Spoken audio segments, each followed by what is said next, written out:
Seigneur Jésus, le fait de le célébrer te donne un plus dans le ciel parce que tu reconnais sa présence. Que tu sois malade, que tu sois guéri, ça ne change pas l'identité de Dieu. Dieu reste Dieu. Donc la moindre chose que toi et moi on puisse faire, c'est de l'adorer pour ce qu'il est. Amen. Asseyons-nous s'il vous plaît. Ceux qui sont derrière, pardon, essayez d'approcher par ici.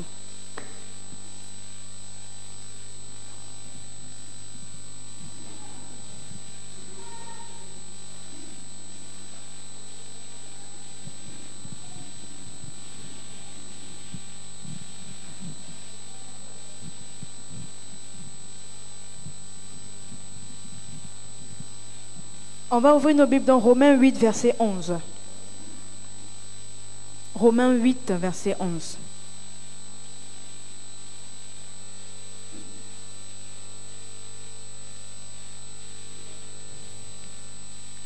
Il n'y a donc maintenant aucune condamnation pour ceux qui sont en Jésus-Christ. Non, j'ai dit verset 11. Et si l'esprit de celui qui a ressuscité Jésus d'entre les morts habite en vous, celui qui a ressuscité Christ d'entre les morts rendra aussi la vie à vos corps mortels, par son Saint-Esprit qui habite en vous. Amen. Est-ce que tu peux lire le verset là avec moi? Et si l'esprit de celui qui a ressuscité Jésus... Lis avec moi. Et si l'esprit de celui qui a ressuscité Jésus d'entre les morts habite en vous, celui qui a ressuscité Christ d'entre les morts rendra aussi la vie à mon corps mortel qui habite en moi. Personnalise-toi. Amen. Parce que cette parole parle à toi et à moi. Il n'y a aucune raison que la maladie puisse rester dans ton corps si Christ habite en toi. Il dit, il rendra la vie à ton corps mortel. Il rendra la vie au corps physique que tu es en train de voir en ce moment. Dimanche, tu as reçu le baptême de l'Esprit. Mais le baptême de l'Esprit vient sur celui qui a la conscience active que Christ rend mon corps mortel, vivant par son Esprit. Donc si je conçois encore la pensée que je suis malade, donc lorsque j'arrive à l'église, lorsque je suis au contact de cette parole qui me vivifie, la pensée du fait que j'habite, que j'active la maladie en moi, rend la parole de Dieu inefficace. Parce qu'il dit, voilà pourquoi l'évêque dit que le manque de connaissance que nous avons fait retarde beaucoup de choses dans notre vie. Il y a tellement de bénédictions qui doivent arriver en nous. Mais le fait qu'on n'a pas la parole pour appuyer cette connaissance, la parole pour appuyer cette bénédiction, le diable finit par nous la voler. Amen. Et on permet même que le diable nous la vole aussi. Pourquoi? Parce que nous-mêmes, nous ouvrons la porte par notre infidélité. Hier, pour ceux qui étaient là, on soulignait le sac percé.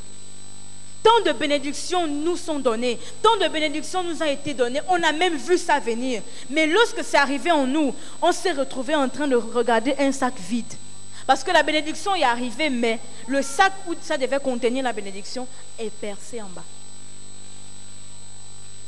Et on s'aime beaucoup, on fait tout. On se bat pour vivre dehors, on se bat pour tout faire. Mais on se rend compte que on s'aime beaucoup, mais on récolte peu.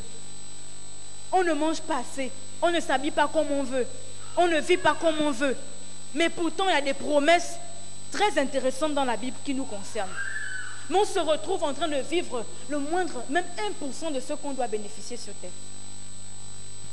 La bonne vie ne va pas commencer au ciel, ça commence d'abord sur terre. Les gens qui disent que je vis la pauvre là, au paradis je serai bien. C'est faux, ça commence d'abord sur terre. Vis d'abord bien sur terre pour commencer à vivre bien au ciel. Et l'objectif de vivre bien sur terre commence par quoi? La loyauté et la fidélité que tu manifestes à Dieu. Amen. On a vu le vol de dîmes perce le sac qui contient notre bénédiction. Donc la guérison que je cherche en moi, dans mes entrailles, dans ma vie, ne peut pas s'effectuer si je suis infidèle à Dieu. Parce que l'Esprit de Dieu ne reste pas dans un corps qui manifeste l'impureté. L'Esprit de Dieu ne reste pas dans un corps qui manifeste l'infidélité. Il dit, l'Esprit en moi vivifie mon corps, n'est-ce pas? L'esprit en moi donne la vie à mon corps mortel, donne la santé à mon corps mortel, donne le souffle à mon corps mortel. Donc si l'Esprit de Dieu est censé produire la vie en moi, et quand l'Esprit de Dieu descend pour produire la vie en moi, il trouve une personne infidèle, qu'est-ce qu'il fait? Il s'en va. Et on se retrouve 10 ans, 15 ans, 20 ans dans la maison de Dieu, mais il n'y a aucun résultat dans notre chrétienté. Il n'y a aucun résultat dans notre vie spirituelle. Il n'y a aucun résultat en tant qu'enfant de Dieu. Il n'y a aucun résultat. Qu'est-ce qui produit ça? La vie de Dieu n'est pas en moi. Pourquoi tant de fois que j'arrive à l'église, il y a tant de propos que j'effectue, il y a tant de prières qu'on me frotte, il y a tant d'huile que j'ai frottée, il y a tout ça. Mais pourquoi ce mal insiste? Questionne-toi. Ce n'est pas le pasteur, ce n'est pas l'huile. Est-ce que ma propre vie, le Saint-Esprit, réside? On a vu hier, il y a la personne du Saint-Esprit, il y a le pouvoir du Saint-Esprit. Le pouvoir du Saint-Esprit agit. Quand je te touche, tu tombes ou tu ressens quelque chose. Le pouvoir de Dieu agit à l'instant. Mais qu'est-ce qui maintient la guérison dans ton corps? C'est la personne du Saint-Esprit. Le pouvoir du Saint-Esprit agit à l'instant où ça a été envoyé pour agir dans ton corps. Maintenant, la guérison se maintient. Et ça se maintient par quoi? Ça se maintient par le Saint-Esprit qui vit en toi. Parce que c'est le Saint-Esprit en toi qui produit la guérison. Ce n'est pas le pouvoir du Saint-Esprit. Il dit, le Saint-Esprit en moi rend la vie à mon corps mortel. Donc le Saint-Esprit ne peut pas rester en moi s'il ne trouve pas la place pour y rester.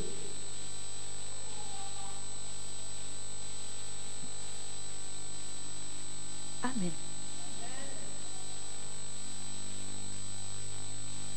Cette campagne-là n'est pas encore terminée. Dimanche, tu peux te rattraper pour inviter le Saint-Esprit dans la vie de cette personne. Peut-être tu as un enfant qui tombe tout le temps malade chez toi.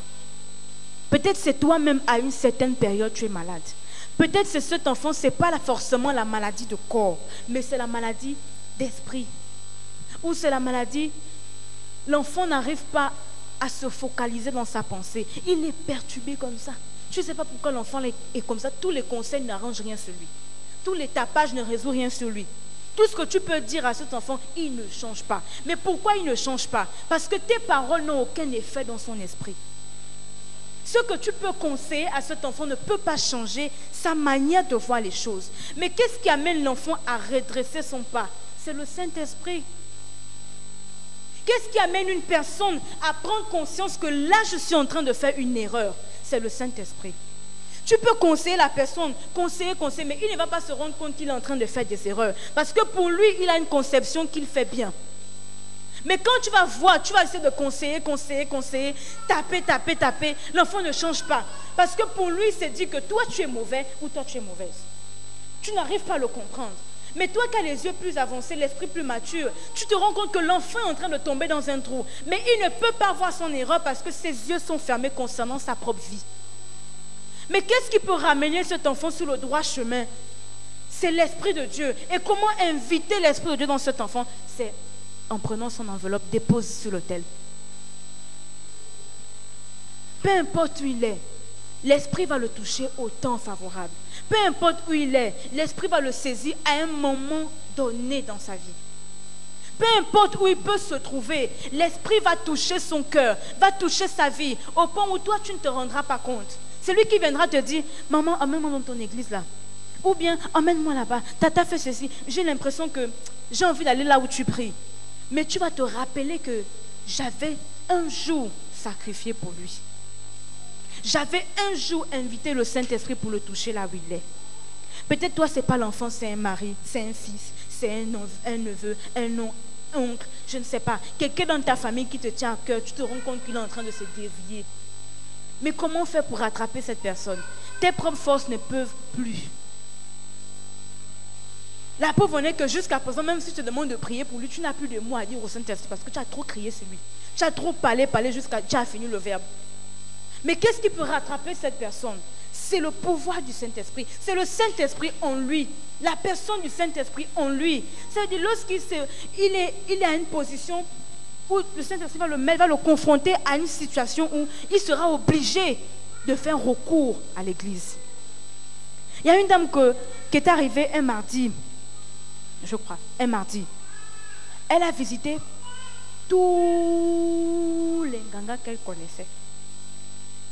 Jusqu'à elle est tombée sur un qui lui a dit, cache comme ça là. Il n'a même pas pris son argent.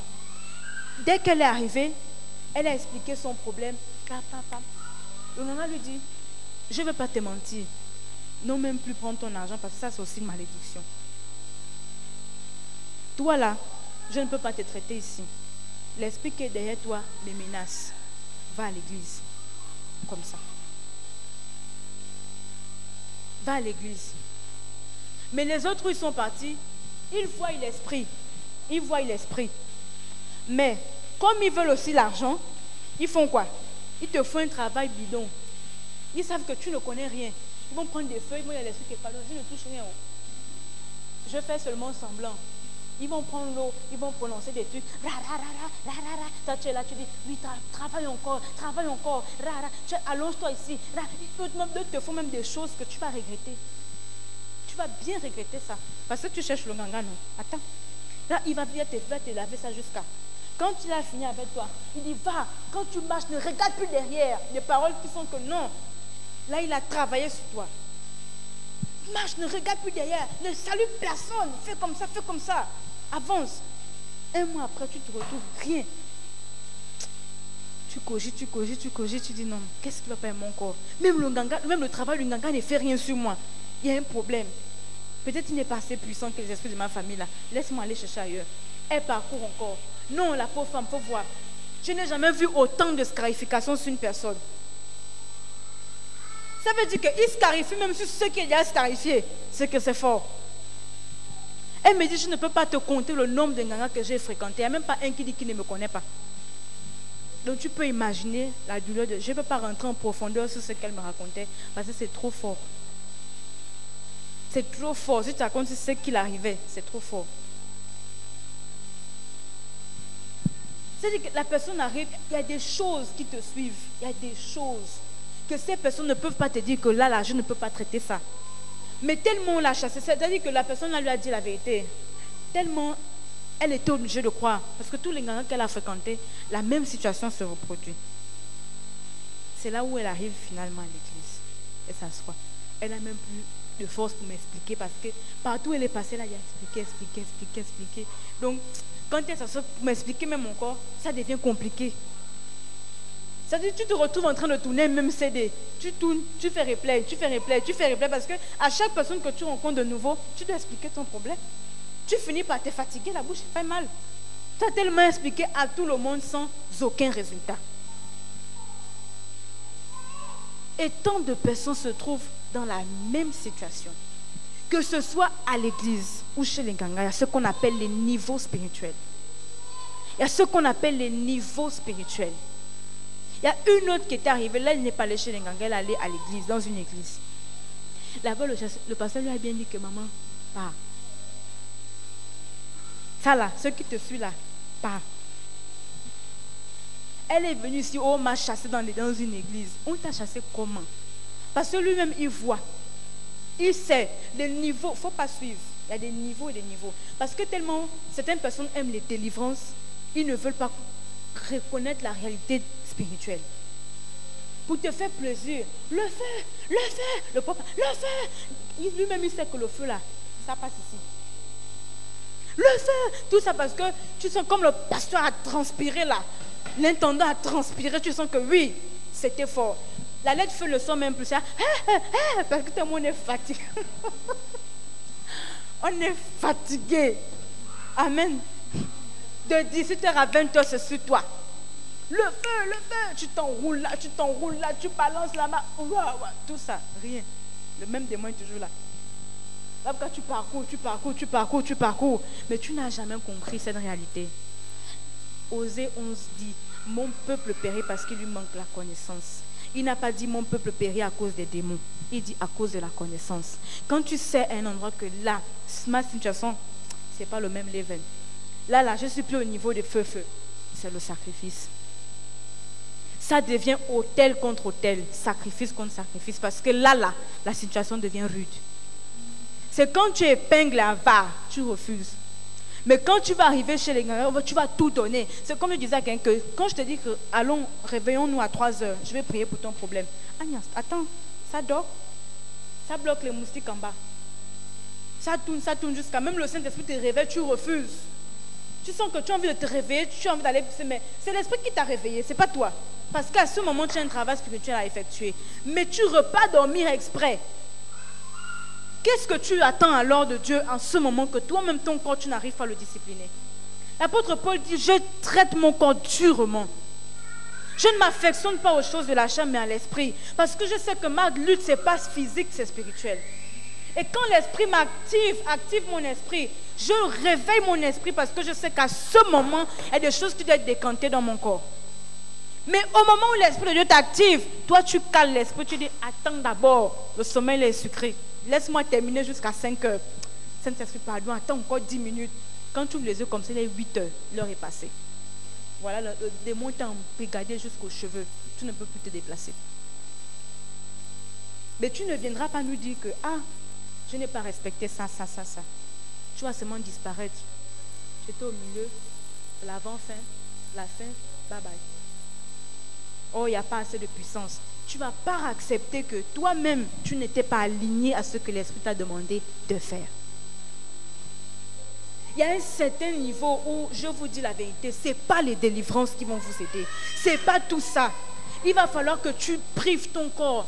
Le sacrifice à tous les niveaux. C'est comme cet enfant, ce n'est pas tout ce que tu vas faire là. Oh, je vais l'amener, on va délivrer sur lui. Ce n'est pas tout ça. C'est pas tout ça. Quand l'Esprit de Dieu est en toi, il n'y a pas un démon qui peut résister. Il n'y a pas un esprit qui peut résister. Il n'y a pas une personne qui peut te dire quoi. Parce que l'Esprit de Dieu devient le conseiller en toi. Tu ne peux plus te laisser orienter par quelqu'un qui va te dévier.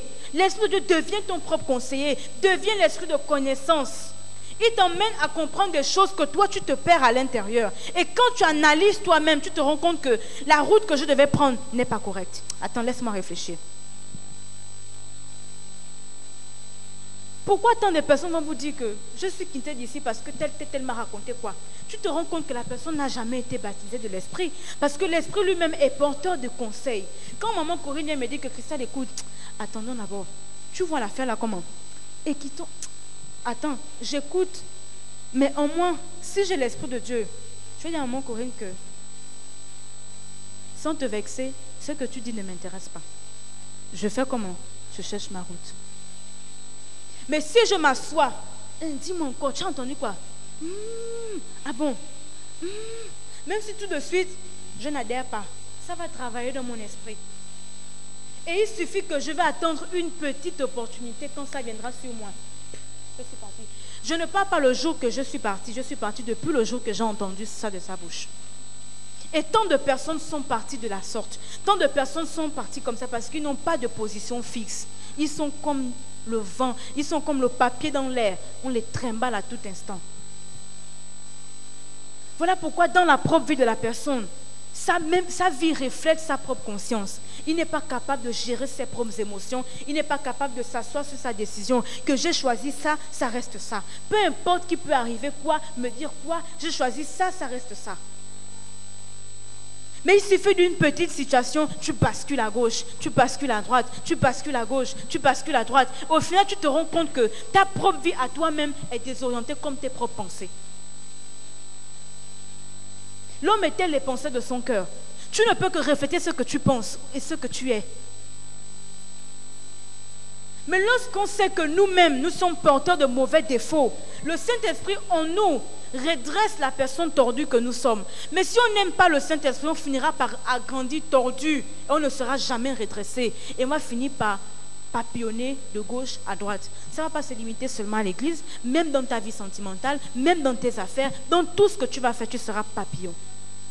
Personne ne pourra te faire confiance parce qu'on va dire que lui là, aujourd'hui il sourit Colgate. Demain quand ça va chier, il va prendre les pieds, il va partir. Mais alors qu'on connaît la personne et l'état de la personne, c'est quand il y a les moments difficiles. Je sais que je peux compter sur tel. Ce n'est pas une bagarre qui va nous séparer. Ce n'est pas des paroles qui vont nous séparer parce que notre amitié ne vient pas des mots. Mais ça vient d'une alliance, une connexion, quelque chose de surnaturel. Ce n'est pas des mots qui nous unissent. Ce n'est pas ça. Mais comme à cause des simples mots, à cause de tout ce que tu es, tu bascules comme un papillon. Tu ne peux pas tenir ferme dans une relation, ni même dans un mariage. Tu vas fuir. Tu en auras marre, tu vas fuir. Tu n'as jamais entendu? Oh, une maman a plié ses bagages, elle a laissé les enfants, elle est partie. Oh, un papa à 5 heures du matin, je vais au travail, il n'est plus jamais revenu.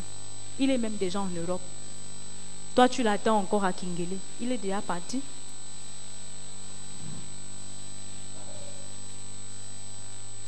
Amen.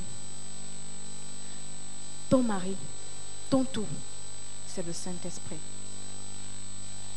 Tant de personnes se suicident aujourd'hui. Tant de personnes manifestent la tristesse en eux. Quand ils sont pauvres, ils pensent que la tristesse qu'ils ont en eux, c'est parce qu'ils n'ont pas ce que les riches ont. Parce qu'ils n'ont pas la voiture, parce qu'ils n'ont pas des enfants, parce qu'ils n'ont pas de voyage, parce qu'ils n'ont pas ceci, parce qu'ils n'ont pas cela. Ils qualifient leur tristesse par le manque de matériel en eux. Mais ceux qui ont tout ce qu'ils ont, ils qualifient leur tristesse par quoi? Tu entends, oh, un tel directeur d'une telle société s'est pendu. Oh, un tel monsieur s'est jeté au haut du pont. Mais tu regardes sa vie, mais monsieur avait tout pour vivre. Une femme, des enfants, un travail. Mais qu'est-ce qui l'a poussé à aller se jeter du haut d'une voiture ou d'un pont ou d'attendre un grumier et se balancer sur la route? Mais qu'est-ce qui a poussé à ce monsieur d'abandonner une aussi grande famille de la sorte? C'est à ce moment que tu te rends compte que ma tristesse n'est pas provoquée par le matériel qui me manque.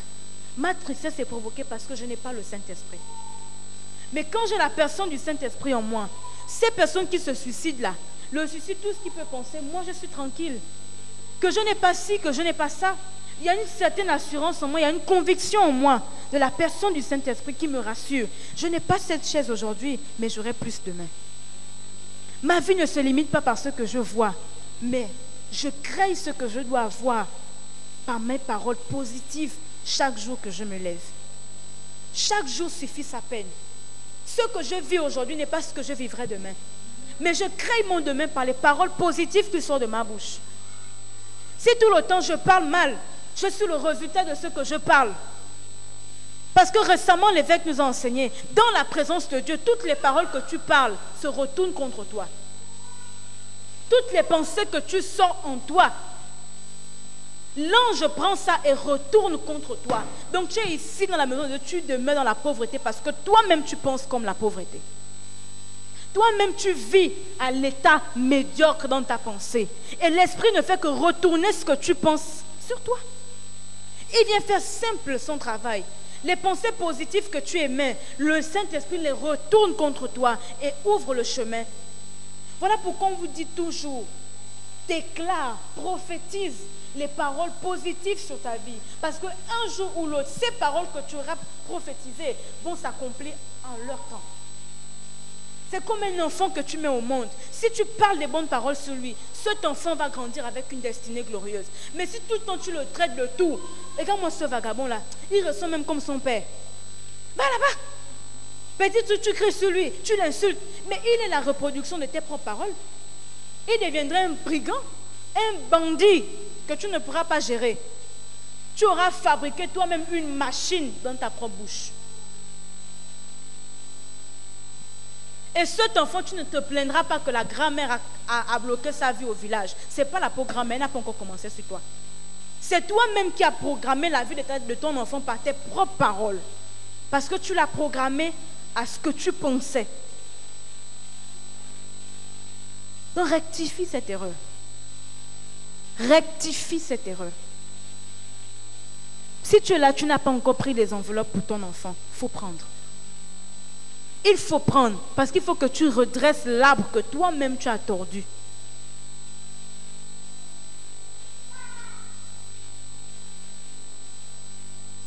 Amen. Peut-être ce ne sont pas tes enfants, c'est toi-même. Tout le temps, tu as parlé mal sur toi-même. Petit truc, il y a d'autres qui aiment dire, oh, je suis bête. Oh, je suis ceci. Oh, je suis ceci. Mais après, tu te rends compte que toi-même, tu t'étonnes de ton propre maboulisme. Mais c'est toi-même qui as proclamé que tu étais ainsi. Tu attires à chaque fois les mauvaises ondes sur ta propre vie. petit truc qui t'arrive, négativement tu penses, tu vas accumuler que des mauvaises pensées en toi, toute une vie que des mauvaises pensées. Quand une situation arrive à toi, arrive à penser positive et tu vas transformer la situation en ta faveur.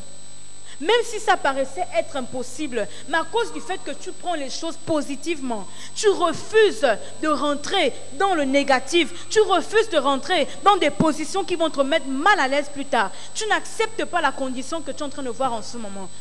Le problème qui arrive, tu vas transformer cette situation sans que tu ne t'en rendes compte. 2 Corinthiens 4, verset 14. On termine.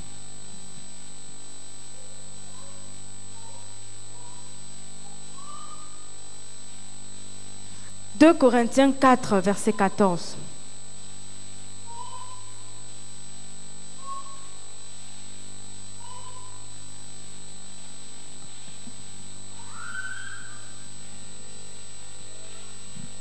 Sachant que celui qui a ressuscité le Seigneur Jésus nous ressuscitera aussi avec Jésus et nous fera paraître avec vous en sa présence.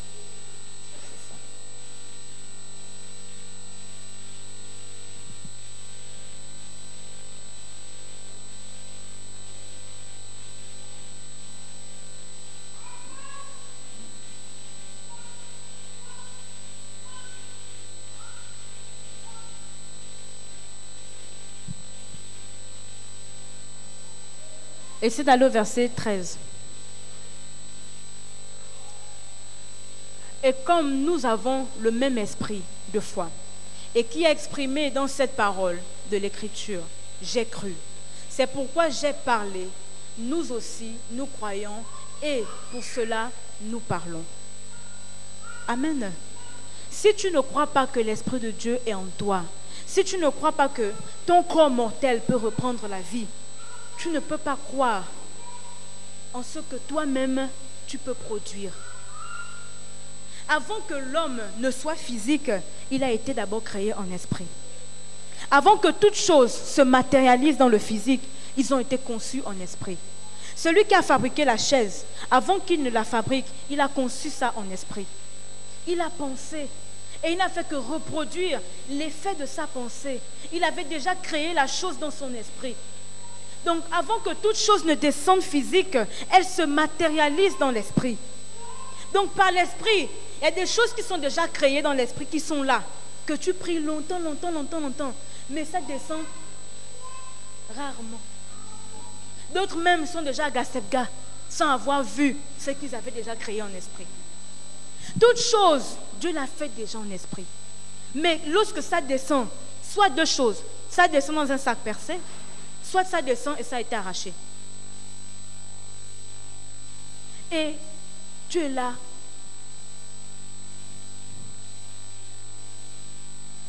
Je ne sais pas ce qui m'arrive. Comme si c'était moi qui avais crucifié Jésus. Je ne sais pas pourquoi Dieu me fait ça. Et pourtant je ne mens pas. Je ne vole pas. Je ne trompe pas mon mari. Qu'est-ce que j'ai fait sur terre, Seigneur? Tu es comme l'homme riche qui demande à Jésus, qu'est-ce qu'il faut faire pour entrer dans le royaume des cieux? Je ne mens pas, je ne vole pas. Je suis pieux. Je suis ce que la Bible me demande de faire. Pourquoi je n'accepte pas? Jésus lui dit, c'est pas seulement les biens, tout ça. La loi, la marche chrétienne. Prends tout ce que tu as, donne aux pauvres, vends, dépose, sacrifie, fais. Il dit quoi?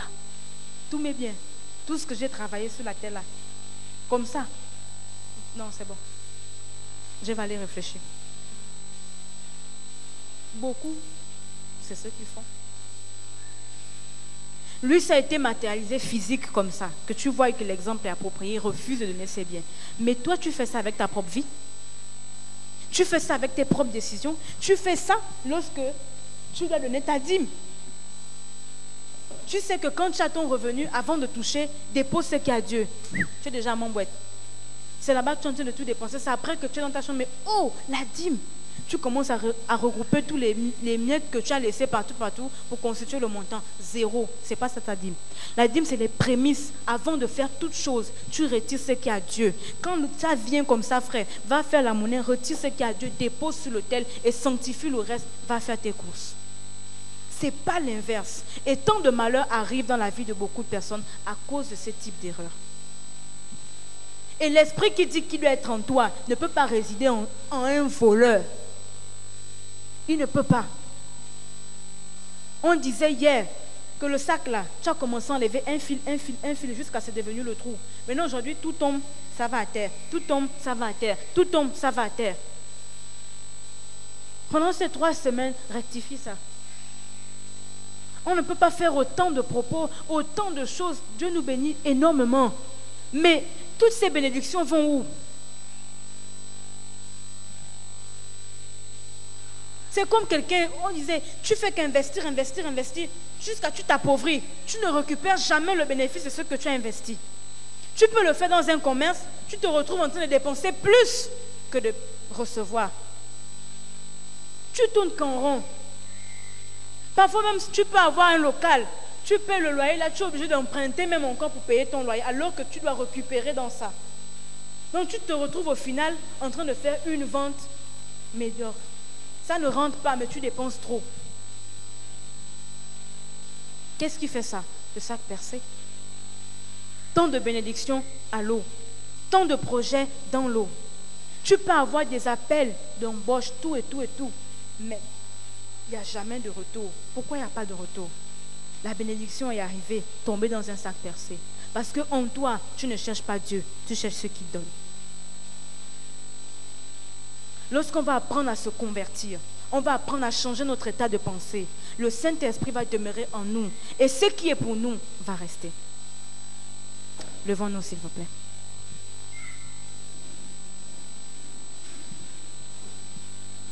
Est-ce que quelqu'un peut applaudir la parole de Dieu?